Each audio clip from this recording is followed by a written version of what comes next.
Hello everyone, today we will learn how to turn on Rapid Trigger on the Razer Huntsman Mini Special Edition. First, you can enable Rapid Trigger using the Razer Synapse software. Make sure Razer Synapse is installed and updated on your computer. Open Razer Synapse and select your Huntsman Mini from the device list.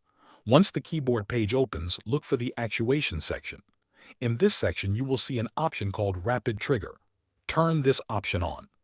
When it is enabled, the setting is applied to your keyboard and Rapid Trigger is now active. Now we will go over how to enable Rapid Trigger directly on the keyboard without using software. Make sure the keyboard is connected and powered on. You should see the keyboard lighting turn on.